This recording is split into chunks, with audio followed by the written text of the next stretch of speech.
Welcome to the Superhero of Love podcast. I am Bridget Fonger, and I wrote a book called Superhero of Love, Heal Your Broken Heart, and Then Go Save the World.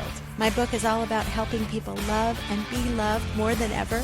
I believe we all have a superhero of love inside of us. Yes, even you, superhero. And in this podcast, I talk to people who are all about helping us all tap into that superhero. May this episode make a difference for your heart. Let's get this party started. Welcome, superheroes. We are here today with Lian Dolan, who is somebody that I met 7,000 years ago when the co-author of my first book, and Judy O'Neill and I were on the Satellite Sisters. Lian Dolan is one of the Satellite Sisters. And if you haven't heard of the Satellite Sisters, please go find their podcast now. It was a radio show, a terrestrial radio show at the beginning, but they soon became pioneers in the podcasting industry as the Satellite Sisters. So you paved the way for me, Lian. Thank you for paving the way. I'm as happy to do it. I mean, when we lost our radio gig in 2008, I just took my iMac, the whole computer, into the Apple store and said to the 12-year-old genius there, I think I'd like to start one of these podcasts. Can you show me how to edit in GarageBand? And he was like, sure, lady, you're going to start a podcast. And true story. So I just taught myself GarageBand, and I'm not a particularly talented editor or very good at audio engineering, but that's how we became podcast pioneers. We just weren't done talking, so we just figured it out. And let's tell them who wasn't done talking, who the Satellite Sisters are, and how it came even that you had a radio show before the podcast. Sure. Yeah. I'd done Satellite Sisters with my 4 real sisters for 20 years. So not her fake sisters, her real sisters. Yeah. Well, people ask that, are you real sisters? Oh, do they really? Oh, I'm so sorry. Oh. No, that's the second question they ask. Are you real sisters? Like they think it's some metaphor, term of endearment. No, they're my actual sisters. And so that's same parents, And then I always have to explain all kinds of things like, no, we're all the same race because we're just same sisters and we're the same parents and everything. But yeah, my actual sisters, I do the show with them. But 20 years ago, my sister Liz, who was in marketing and communication, and she had a big global chief marketing job, she just thought, I don't understand why there's nothing on the radio that sounds like my friends and I when we talk, or my sisters and I when we talk, when we call each other or we get together for coffee. Like, couldn't that be a show? Like a bunch of women sitting around talking. And this was before The View, by the way. So, or any of the housewives or any of that stuff, it was just a response to radio was all male, all politics or all sports. There wasn't, or else it was, FM radio. It was a different thing. But talk radio, there wasn't really any talk radio for women. So and it all had a kind of a political bend too, and yours was not at all political. Yours was just being human, really. Yes, I mean we talk about current events, but not through a lens that is blue or red. It doesn't, and we're never going to have a politician on the show to spit out talking points, but. It was a good idea. None of us had any professional radio experience. We were teachers, and I was a writer and a new mother, and my sister Monica's a nurse. My sister Julie was in college admissions, but we put together a little 2-page pitch, and then Liz knew one person in public radio, and it was the president of WNYC, which is the biggest public radio station in the country. And we sold the pitch to her. But because they were looking for new voices, looking for non-public radio sounding voices. And at least that's what they said initially. And then they tried to turn us into public radio voices. So, I didn't hear that part. That's great. That's like the behind the scenes. Yeah. Wow. Yeah. So, but then we had to go find our own money because maybe you've heard public radio has no money. Right. So many tote bags, but not really any money. So many tote bags. So then we had to form a company and get money, and it became a much bigger deal than we thought it was going to be, like 1 hour of entertaining radio. So that's how we started, and we were on public radio for 3 years, and then we moved to ABC Radio, where you were on the show. So we were in the Disney buildings in Burbank, but by the time we were on ABC, we were doing 6 days of radio, 3 hours live a day. So 18 hours of live radio a week, which was, I mean, my God, Bridget, you'll say anything by Friday. Like, you'll just say anything. What?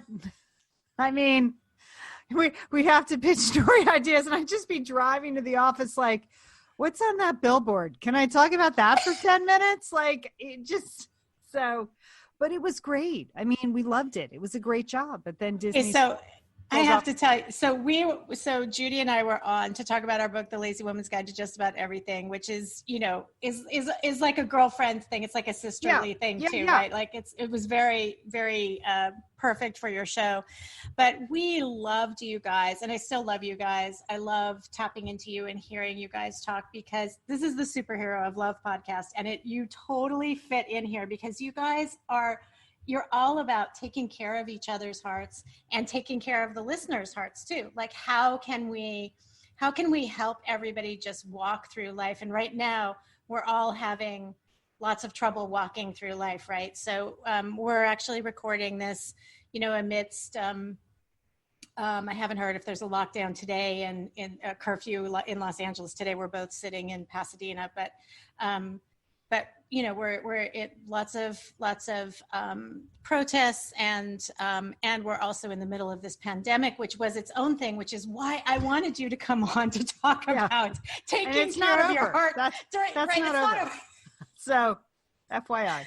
But my initial intention to get you on at this time was twofold, was to talk about taking kids, because you guys are so great about helping us all take care of our hearts. So I wanted you to come on about taking care of our hearts in the pandemic. But also Lian, who has 2 LA Times best-selling novels. Right. The 2 novels are Elizabeth, the First Wife, and Helen of Pasadena. And You're the Best is a collection of essays I wrote with my sisters. And the new book, which came out during this pandemic. And so that's why it's super important. I'm trying to have all women authors who have their books coming out during this pandemic on the show. So tell us about your new book. So my new book is called The Sweeney Sisters, and it's not about us, but it seems vaguely autobiographical, but it's about 3 Irish Catholic sisters from Southport, Connecticut, where we're from. They're all redheaded. None of us, we have one natural redhead. But they've sort of drifted apart in their early 20s, but they're brought back together by the death of their father, who happens to be a very famous novelist, or like a literary lion, kind of a John Irving type. So when he dies, it's sort of a big blow to the family and to his estate and what's going to happen. And then they discover after his death that there's a 4th Sweeney sister. Thanks to an over-the-counter DNA test, they discover this 4th sister. And so that's right in the beginning, and then the plot takes off from there. It's sort of just really very simply asking the question, what would you do if, like, in the middle of your life, some stranger showed up and said, "Hey, I'm your sister." Like, how would that go for you? Yeah. So, I just did a DNA test and did Ancestry.com specifically because my cousin was contacted by somebody who was looking for their family. And she said, "I'm not a match, but maybe you are. Maybe the percentage that they're matching me on Ancestry.com is you." So I was like, of course, I'll do whatever they want. Because I immediately think of their heart. And then I send it, and then I'm like, wait a second, what about my heart? I'm not sure that, what am I doing, right? I was like, but it turns out they were not related. Okay. They're related to her side, which is, somebody else. But anyway, so I think there are people that have joyous reunions, and then there are other people that do not. And so over the course of, I was inspired really by a Facebook post on a Satellite Sisters Facebook page that was a picture of 3 adult siblings. And the comments was just, we met our new brother this weekend. I'm not going to go into details, but here he is. And everyone's giving it the big thumbs up. And I thought, yeah, thumbs up. And then I thought, really though, would it be great? Because like, I mean, in a lot of families, you have your roles, you know, Right, when right. you say we take care of each other's hearts, that makes me laugh. Cause I think, well, Julie does anyway. She's the nice one, you know, and like, you know, I mean, we're big girl. We're not all like super nice, you know. I mean, various times we can step up, but just in general, like we try to support each other, absolutely. But you know, some people are the funny ones or the smart ones. Some people can't cook, so they just bring the wine to Thanksgiving because that is all they can handle. And so, Right. sort of imagine a new sibling showing up. What do they bring to Thanksgiving? Do they come to Thanksgiving? Right. So could you write out the list of what you're bringing to the table before we invite you in? So that was really the jumping off point for the book. And you have more than the siblings that do the Satellite Sisters with you. You have 3 brothers as well. Right. So 8 kids all told. Yes, I'm the youngest of the 8. I'm the youngest. So that's a lot. So inviting a 9th in there, that could be, that would be cumbersome. It's already cumbersome, right? With 8. It is. And then again, like, do you really want to rethink your parents' relationship with whoever? No, you don't. I don't. Right. You know, so I think, but doing my research, you know, there are people that just really let a lot of that go and welcomed new people into their families and into their hearts. And that's pretty impressive, actually. I think it's so beautiful. Yeah. No, I had to have my come to Jesus moment with myself before I got the thing back. Right. Cause it was like, and I was like, no, cause my dad passed away in 2009. So it's like, this would be another piece of him, you know, out there and, you know, but I understand both sides. So taking care of your hearts though. So you had something happen in the fall and I heard you guys take care of your heart when that thing happened in the fall. So why don't you tell them what happened in the fall and so very recently. Yeah, it was. Yeah. So last August, I finally signed up for my first colonoscopy. I love that you say signed up. Like it's a fun thing. I'm going to sign up. I'm going to sign up for a colonoscopy. You're right. Okay. That's not the phrase. I'm not a doctor, Bridget. I'm not a doctor. I'm so sorry. It was so hilarious.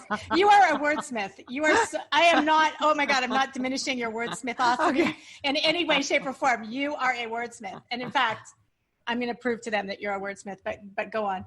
I feel like I should say I really finally got my act together to get my first colonoscopy. And that's legit because I was dragging my feet because I had an irrational fear of the anesthesia. The prep to me did not bother me. That's just a weight loss opportunity. So I had literally signed up for the colonoscopy like the week before a wedding I was supposed to go to because I thought, well, that's good. I'll be slim. I'll get into that dress. Flat stomach. I mean, there was no consequence. There's not going to be any consequences of this other than I got the colonoscopy. And because one of my college friends had been bugging me, we go away every summer and, as eventually you just start talking about what procedures you've had or haven't had or what meds you're taking. And so when I said, I haven't had my colonoscopy, she bugged me, Bridget. She sent me texts and those, if you want to know what the perfect use of the poop emoji is, it's to bug your friend to get your colonoscopy. Like that, I just get texts like, have you? And then boom, boom, boom, so. That's hilarious. So I got the colonoscopy and I thought, well, I did it. Look at me. And I felt great. No family history, no symptoms. Doctor said nothing to be worried about. And then a week later, the results came back. It was cancer. I had cancer. And it was such a shock. Like I didn't even know how to process it. Right. And you had one polyp removed and he assumed, it doesn't look cancerous. And one polyp, a lot of people have that colonoscopy and they get, so. That's the point I kept saying. That's the point of the colonoscopy. You had the polyp removed, blah, blah, blah. And that is true, but mine was cancerous and was a surprise. So, so I had to, then you're plunged into a whole different world. I'm sure if you know people that have had cancer, it's like, Friday, everything was great because I didn't have cancer. And then Monday when the doctor called me, then I had cancer. That was not great. So I don't, there's no other way. It was like two different halves of your life. So I I ended up, the short story is that I had about 16 inches of my colon removed, my right colon. It was a stage 1 cancer, which they only find out after they take your colon out. There's no way to stage it. And because they had gotten it early, I didn't need any additional chemo or radiation. So if there's a good cancer to get, I got it. But it's still cancer, and it was still major abdominal surgery, and I was still sort of staring down a lot of stuff. I mean, I had literally just, honest to goodness, handed in the very final manuscript to the book that Monday, and then my doctor— Are you serious? The synchronicity? Yeah. Wow. Yeah, and my doctor called me 2 hours later. Was like, "Hey, you have cancer." So that is an extraordinary day. It was unbelievable. Yeah, it was just It was like, just when you think you're on top of the world, like the publisher had it, they're like, okay, now you can announce it. The listing's up on Amazon. The cover looks great. Like they had been waiting. And then, so that was a blow. And it also, it really took a while to sink in. Like, oh, this is a big deal. Like I had a bunch of, speaking engagements that I was doing. I was going to like one conference in Santa Fe that I really wanted to go to, and a podcasting conference in Atlanta where I was speaking. I had specifically started to get out in the world after a year of writing the book. And it just took me a while to realize I can't do any of that. Like, what am I doing? And I had a great nurse at Huntington. She was like my cancer nurse, and she ran all my protocols. And she's like, if it's going to add stress to your life, don't do it. Boy, was that really good advice. That's it was great. Just so simple. I was like, right. Okay, yeah, you're right. I cannot fly to Atlanta 2 days before surgery when I'm on a special diet. No, I was kind of crazed. Like, I can jam all this stuff in and no one has to know, and then I'll just go. Right. Was that like you trying to be normal? Like if you pretend to be normal, then you don't have cancer kind of thing? I don't know. I was, yeah. I mean, it was, I think, a little bit of denial, sure. But it was also like, I just wasn't really ready to tell the world. And so, because I didn't know where we were going with it. Like if you're not staged, you really don't know what you have. They could have opened me up and it could have been terrible. I found actually telling people very difficult, emotionally draining, really hard. As great as, family, friends, it was the same. I told a very small number. People come at, cancer with weird biases, and so you never quite know what people are going to say. Sometimes it's not super helpful. So I just found it super draining. And I thought, well, if I could just do a few of these things and then prepare, I won't have to explain to people why I'm backing out, because I'm not a backer outer. Ironically, the one thing I had to do was host a fundraiser for the cancer support community. Like, I had done this great ladies night out event for like 6 years. So I went through that. It was a Mamma Mia themed event. Oh my God. It's ridiculous now when I think about it. So all ladies fundraiser, everyone's dressed like Mamma Mia. I've got a jumpsuit on and everything. And then like, I had to just grind it out to get through that event because I didn't want to lose it. And then the next day I was like, okay, I'm not doing anything else. I'm getting ready for my surgery. But I think I would have lost it. I think I would have lost it. Oh my God, you didn't lose it. That's incredible. Yeah, a couple of times I did. But I was, but it's just sobering and it's humbling. And a lot of what I think people are going through right now with the pandemic and the stay at home, that's what it's like to have cancer. When you don't know how long is this going to last. Boy, I really don't want to get sick. Can I schedule anything? I can't really schedule anything. I'm just going to stay at home and see a few people. It's very, very similar. So I think that nurse's advice too, sorry to interrupt you, but I love that nurse's advice also on if it's going to cause you stress, don't do it. I feel like I'm having trouble juggling where I choose my stressors, right? Like I'm finding that, generally I'm a warrior and I jump in and just do it, get it done. Like I'm like you, a producer, right? Like just get the shit done. But I'm not, I'm just finding myself like turning away from things that are, super draining or stressful and stuff, I feel like I'm following your nurse's advice without her having told it to me. Well, it's good. I mean, I think it is. I have relied really heavily on just the idea, like, what is your doctor? Do what your doctor told you. Because my surgeon, my oncologist, my gastro were great. I did everything they told me. I did all the prep right. Like when I got my surgery date, they said, you need to get in the best shape of your life. Now is not the time to sit on the couch and eat pralines and gain a bunch of weight. So my doctor, my surgeon's a yogi. He's like, I want you to go to the hardest yoga. We go to the same studio. He's like, I want you to go to the hardest yoga classes. You should do this. You know, I did that. Like, they had me up and walking around after surgery. I left that hospital 20 hours after surgery. I walked out of Huntington, like after abdominal surgery, because they're like, we don't want you to get sick in here. And then you need to start walking every day. And, you know, it was, so I did everything and I had a really good recovery. So when this COVID thing popped up, I'm like, I'm just going to the same game plan. I'm going to do everything the doctors say. Like, that's what I'm going to do. It's not political. It's not personal. I'm just going to do that. And the stressors, things like, I'm just going to wear my face mask and my gloves. If you're not wearing a face mask and a glove, I can't stress about that. Right. I can take care of me, and that's what I'm going to do. So I use some of the same properties, you know. It's been super helpful. It didn't freak me out. The pandemic, my husband's like, we've been quarantined since August. So this is not... Oh, I was funny. Like, literally That's hilarious. Just getting back out. I was like, oh, never mind. Okay, never mind. Yeah, there's something comforting about, you know, there's major comfort. Obviously, when you're sick, there's major comfort in the doctors and the nurses. But I mean, what I just pictured was you with this team of people behind you, right? Like, so you have your cancer healing community and your cancer healing team behind you. And it feels like I think that's definitely what I've been developing in the pandemic too, right? Like pockets of friends that are my teams for certain things. We're also in the middle of this, hopefully, dismantling racial injustice, dismantling racism effort right now across the country. How are you? And I know you have 2 boys. How old are your boys? My boys are now 22 and 25. Oh, wow. Are they in the house or are they away? They're gone. Okay. Yeah, I mean, they live elsewhere.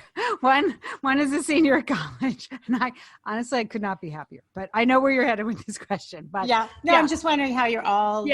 No, we're not all in the house. We're empty nesters. They're doing their own thing where they live. One lives nearby, and one lives in Olympia, Washington, in the state of Washington. Oh wow. How are you taking care of your heart in this time? And how are you finding yourself, like I was just saying yesterday in a Instagram post, that I cry like several times a day because it just feels like it's just very heavy. And I have a lot of Black friends, and I don't know. I all of a sudden it's like the crushing weight of what I haven't done in the past to, where I've dropped the ball myself, and just the crushing weight of all of it. Like, how are you handling it all? I think heavy is a good word. I mean, it's heavy. It's a heavy feeling. And some of it is, as you said, like, boy, I did not have enough awareness or empathy about this. And that's on me. And so, you could not watch that video of George Floyd and not be horrified. So yeah, I didn't watch it, but I think I got the gist. I mean, I got enough. Yeah, there's nothing unequivocal about what happens there. And so you can really understand the rage in that. For things like this, I have a tendency to filter through sort of an intellectual life. And that, I think, is my problem. Like, I feel like I listen to conversations about race, and I read Black writers, and I read articles in the New York Times and listen to podcasts, but I think it has been a slow coming for me to emotionally engage with these things, to really understand what this is like. We recorded a Satellite Sisters podcast yesterday. One of the things, as you know, now having a podcast, it forces you to think about these things in a way that you can communicate out to the world. And so I started to think about it in the context of our show, which has always been about friendship and sisterhood and family relationship. Like, we can talk about almost everything, but we come back to that. And I think that's the way I'm looking at this. Like, mother to mother, you can look at this, sister to sister. Like, what would it be like if every time your son left the house, you thought he was going to get killed? And that is what it's like. So, yeah, when we put together stuff for Satellite Sisters yesterday, I kept saying we can't solve systemic racism, 3 white girls from Connecticut, in a single episode of a podcast. Right, but we can acknowledge that we got to do a lot more listening and a lot less talking.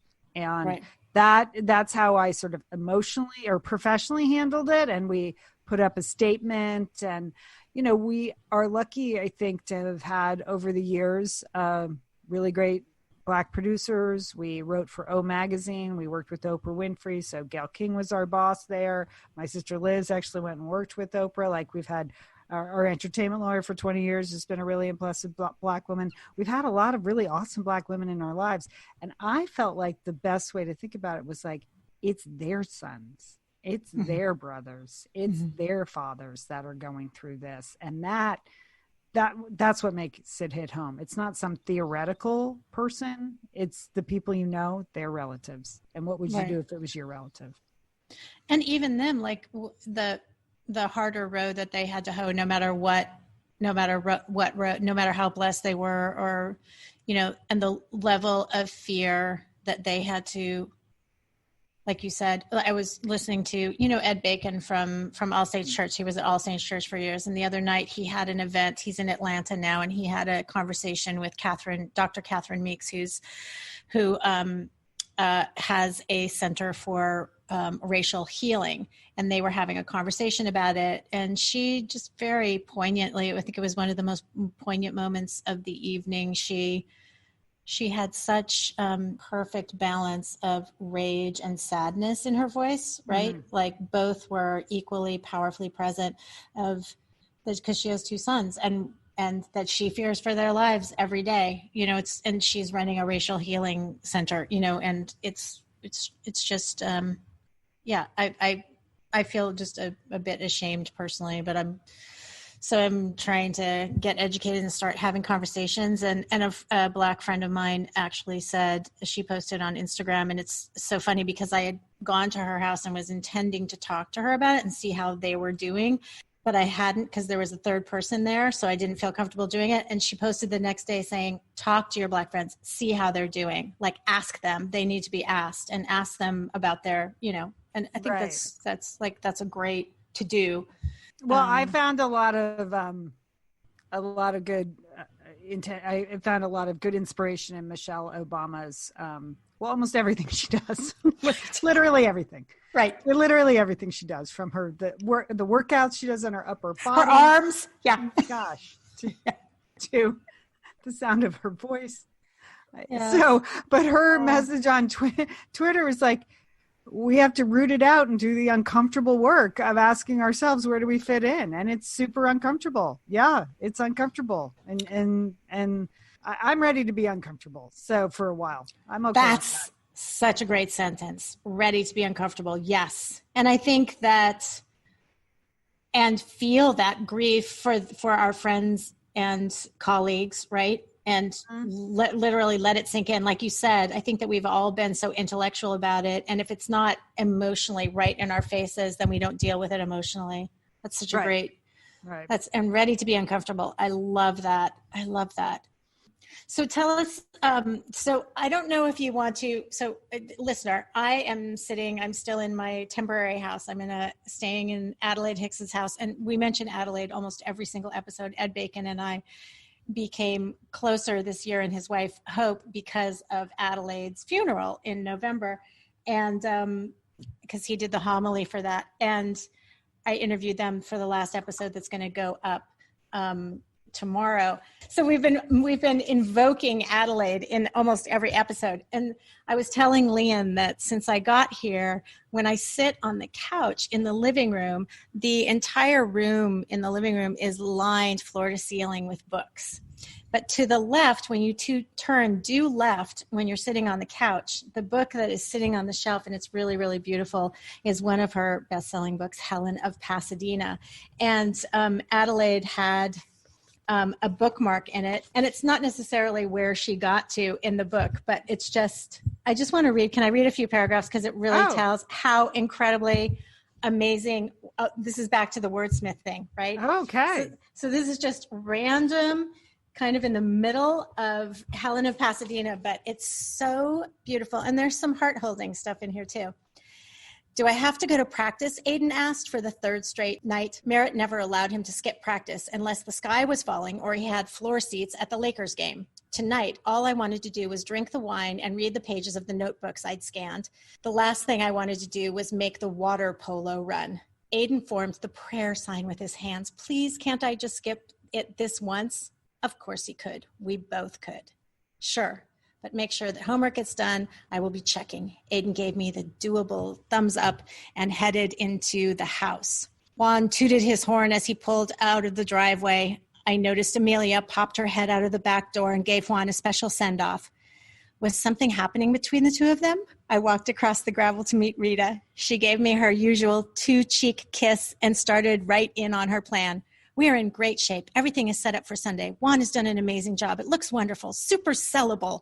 That's the real estate agent. So, Rita hesitated dramatically. There is just one thing I need to ask you. Please understand that I think this is for the best. Okay, I answered cautiously. I think you should remove Merritt's things from the closet in the bathroom. I think your late husband was very well known, and I don't want people to come here to disrespect your privacy, Rita said in a heavier than usual accent. I want potential buyers to see this house as a new start, not something cursed or haunted. Please understand this is hard for me to ask. Oh my God, of course she was right. It hadn't even occurred to me that people might come to look at the house because of Merritt's notorious death out of sheer morbid curiosity. For weeks, I'd only been thinking of the house as mine, but it was Merritt's too, and that was its own macabre draw. Anyway, you have, speaking of turn of word, that's just a random page, and it's so beautifully written. Obviously, somebody has died. Tragically. Run over by a Rose Parade float. Run over by a Rose Parade. Yeah, that's the macabre death. He was sexting his mistress, and he was a white suitor. He was on the little Honda scooters, and he was plowed down by a float. That is the most hilarious, especially since so we Rita's all... right. People are going to want to see that closet. Oh my God. Yeah. So that is great. I love it how you deal with like real life emotional stuff, and then it's just like this hilarious, like, oh my God, just hilarious circumstances, hilarious turns of phrases. You're really, I love your writing. It's really it's really the great. Irish way. It's the Irish way. That's what we do, right? We suppress, we deny, we make a joke. I mean that, and then we cry. We're the ones crying in the kitchen by ourselves. So those are all part of our experience. Oh, the one last thing I wanted to ask. So you're an empty nester. So we have empty nester people listening or on the verge of empty nesting, or many of my friends and colleagues were empty nesters, but now they are not because of the pandemic. So any tips for those suffering mamas? Oh, I'm sorry. I mean, I have no tips for you because I'm so happy to be. I mean, I loved being a mother and I love my sons. But when I had one who did a gap year and then he went to school locally here at Art Center. They don't have any dorms, so then he lived with us. So I had like a 21-year-old living here. I didn't want that. So when the two of them were off, finally, I was happy. No one was happier than me. I mean, I love them. They're great. They're better off. We're all better off. In fact, my son is graduating this year. He's one of the poor class of 2020, but he's been interning up at school in the media department. He was interning all year, and now it turns out he's like running the Zoom program for the entire university. So they actually asked him to stay on. And I was like, please, yes, stay on. No, don't come home and be unemployed in your childhood bedroom. I don't think that's good for anybody. I really don't. So, that's, my other son is a photographer. And so his work has dried up and I'm like, can you still pay the rent? Like, can you take portraits, those pictures of people on their porches? I know that's beneath you, but just so you can pay the rent. No, I mean, I love them, but I have enjoyed the empty nest. I have to tell you, I feel like I earned it. I worked a lot of years around their schedule. You know, when we did that crazy radio show, the hours were early. I felt like I didn't sleep for a decade, running back and forth to not water polo practice, but every other practices and stuff. And so I feel like I earned it. And, you know, my husband and I have really enjoyed it. We have a new dog. We love her. She's our favorite child now. So I took up ballroom dancing. Like I do ballroom dancing now. And I'm, oh my God. Wait, is your husband not doing it with you?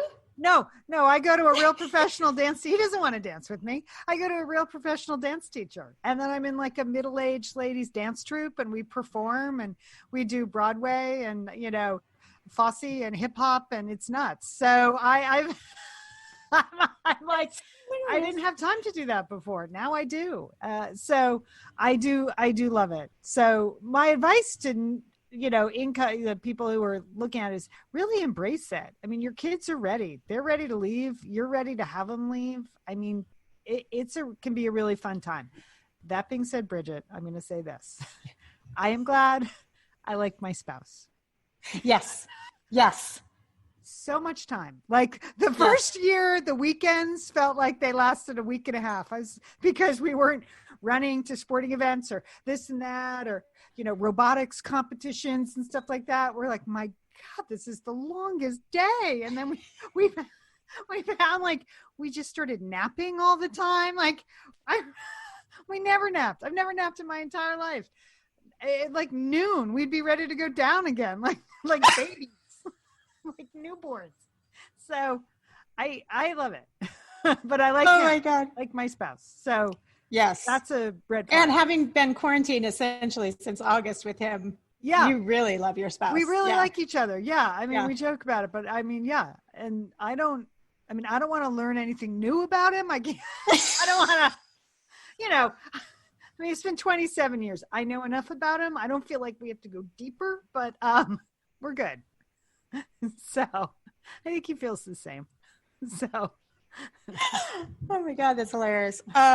Okay, and tell them how they can find the Satellite Sisters and what's going on with Satellite Sisters now. Right. So Satellite Sisters, we post a new show every Tuesday, and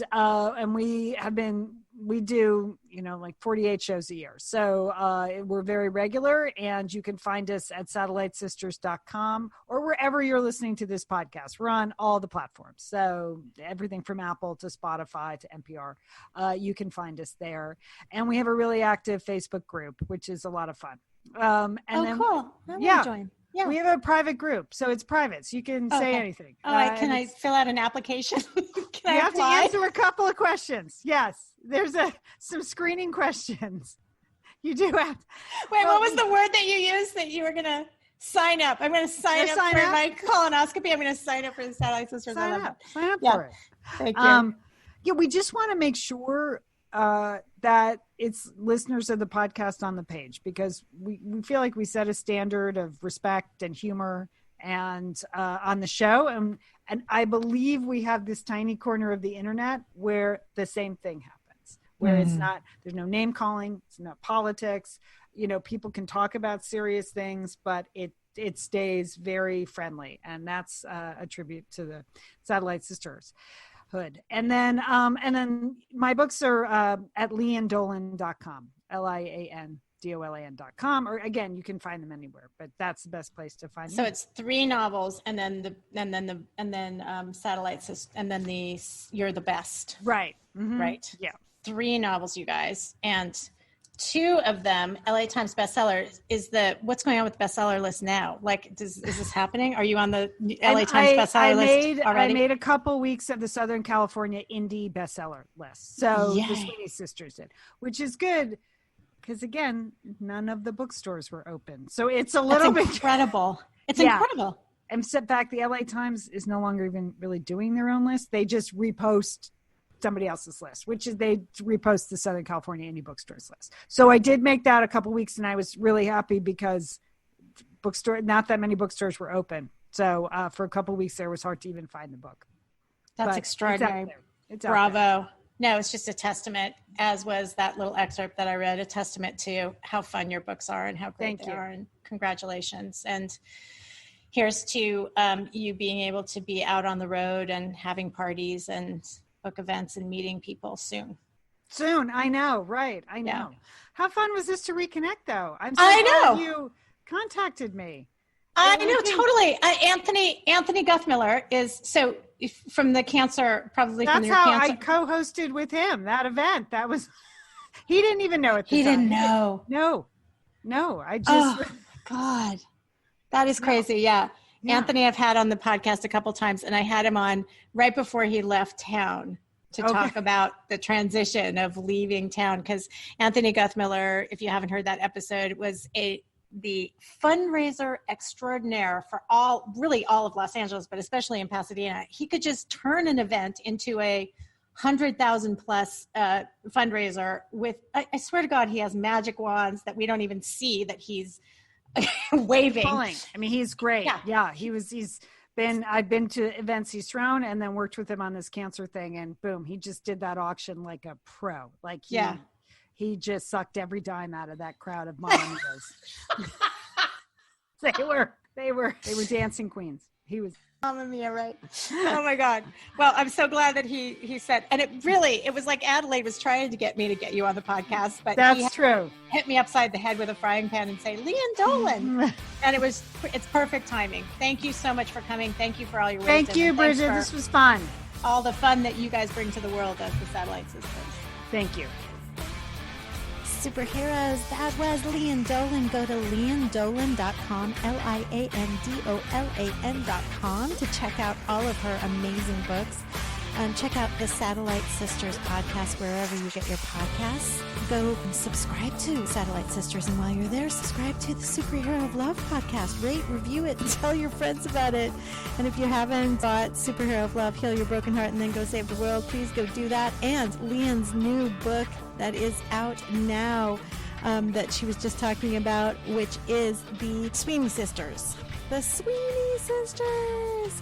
Go find it wherever you get your books. Thanks for coming, superhero. Lots of love.